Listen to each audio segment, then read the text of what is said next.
Ways to support someone with depression. Depression, an incapacitating and an isolating disorder, can jeopardize relationships, if not handled well. A person living with a depressed individual might feel neglected and deprived and in turn, adopt an indifferent approach. Sometimes, he or she may feel like walking on the eggshells because of the attitude and reaction of the depressed person. However, it is important to understand that with a little care and some effort, the relationship can be salvaged. Here are some steps that can be taken to extend support to a depressed person. Trying to be there with them. Depression can get agonizing for the depressed individuals and their loved ones. Nonetheless, one can still provide support by holding hands, providing reassurance that everything will be all right through the eyes, or by giving a gentle back rub. One can also say comforting words like, "You are not alone in this. We will find out a way together," or "You are so important to me." Trying small loving gestures. Some people are not very comfortable with emotional expressions.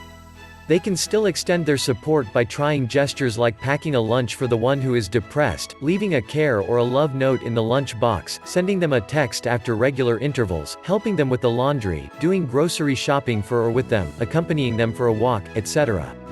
Avoid judging or criticizing. It can be very tempting to tell a depressed person that he or she is overreacting or lacking a perspective. However, these words can puncture a person's self-esteem. Thus, these must be avoided. Depression is a serious mental disorder that can't be won over with a change in outlook or by developing strong willpower. It is important that a friend or a loved one validates the feelings and emotions of the depressed person so that the latter can think of moving forward.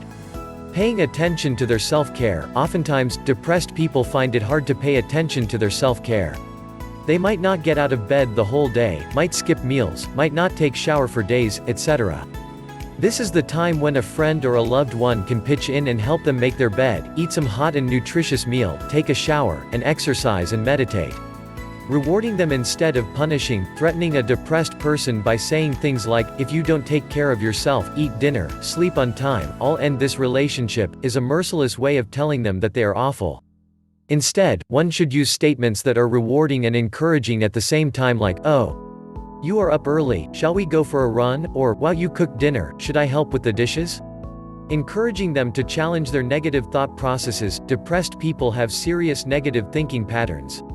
It is important for a friend or a loved one to help them question these thoughts empirically. For example, if they say, "I'm worthless," or "I'm horrible," one must ask them gently what makes them think like that, and this discussion should be helpful in breaking the negative patterns. Depression is curable. Depression is treatable, and one must never challenge the power of treatment. Even though the self-help and support systems can help in the symptom alleviation, none can be as helpful as therapy like cognitive behavioral therapy and medication. Therefore, one must help the depressed to seek treatment.